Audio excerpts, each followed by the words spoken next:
Bahan binaan mesra alam kini semakin mendapat perhatian dalam industri pembinaan. Salah satu bahan yang popular ialah kayu, Composite Structure atau Structure Composite Lumber, iaitu SCL singkatannya lah. Bahan ini dihasilkan daripada serpihan atau lapisan kayu yang digabungkan menggunakan pelekat khas. Penggunaan SCL penting kerana ia membantu mengurangkan kesan terhadap alam sekitar dan berpotensi menjadi alternatif yang lebih lestari berbanding kayu padu serta bahan binaan yang lain. Saya adalah Iki binti Omar.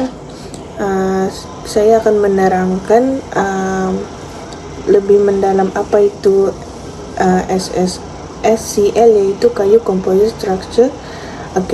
Kayu composite structure SCL ini ialah merujuk kepada produk kayu kejuruteraan yang dihasilkan dengan menggabungkan kepingan kecil kayu atau veneer. Veneer itu adalah lapisan kayu yang nipis.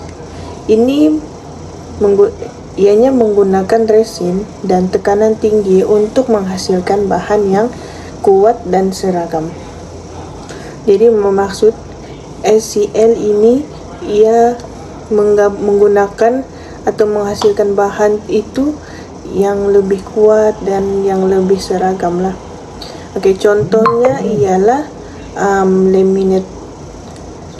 ialah laminate veneer lumber, yaitu LVL, parallel strand lumber, yaitu PSL, dan laminate strand lumber, yaitu LSL.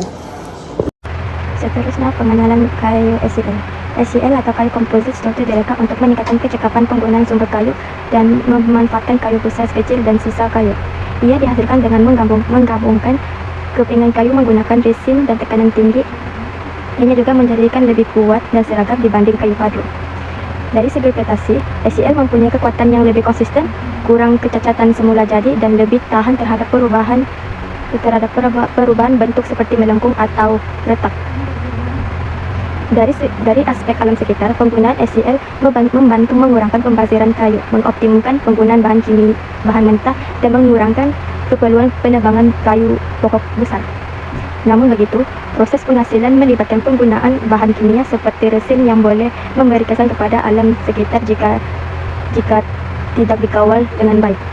Assalamualaikum, saya akan meneruskan mekanisme perbandingan yang sesuai. Yang pertama, perbandingan boleh dibuat antara SCL dengan kayu padu atau bahan lain seperti konkrit dan keluli berdasarkan beberapa aspek. Yang kedua, penggunaan sumber. SCL lebih efisien kerana menggunakan sisa kayu. Yang ketiga, kesan karbon. SCL ini menyimpan karbon, manakala konkrit dan keluli ini menghasilkan lebih banyak karbon semasa pengeluaran. Ketahanannya pula, SCL ini lebih stabil berbanding kayu padu, dan kesan bahan kimia kepada SCL-nya menggunakan resin yang mungkin memberi impak kepada kesihatan dan alam sekitar. Dan yang terakhir, melalui perbandingan ini kita boleh menilai kelestarian setiap bahan. Seterusnya saya akan menyerahkan kepada ahli perempuan saya. Seterusnya saya akan bentangkan contoh-contoh berkaitan SCL, iaitu struktur composite lumber. Contoh projek ialah bangunan perumahan moden menggunakan LVL sebagai sumber struktur utama. Kemudian projek pembangunan hijau yang menggunakan bahan SCL untuk mengurangkan jejak karbon. Seterusnya, LVL, laminate veneer lumber, digunakan untuk rasuk dan rangka bangunan. Kedua, parallel strand lumber, PSL, digunakan dalam struktur yang memerlukan kekuatan tinggi seperti tiang. Ketiga, laminate strand lumber, LSL, digunakan untuk dinding dan lantai. Kesimpulannya,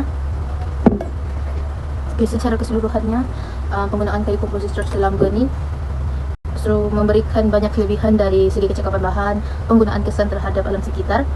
Walaupun terdapat beberapa isu seperti penggunaan bahan kimia, SCL tetap merupakan alternatif yang lebih lestari berbanding bahan binaan konvensional. Oleh itu, penggunaan SCL wajar digalakkan dengan kawalan pengeluaran yang lebih mesra alam. Sekian dari kumpulan kami. Terima kasih.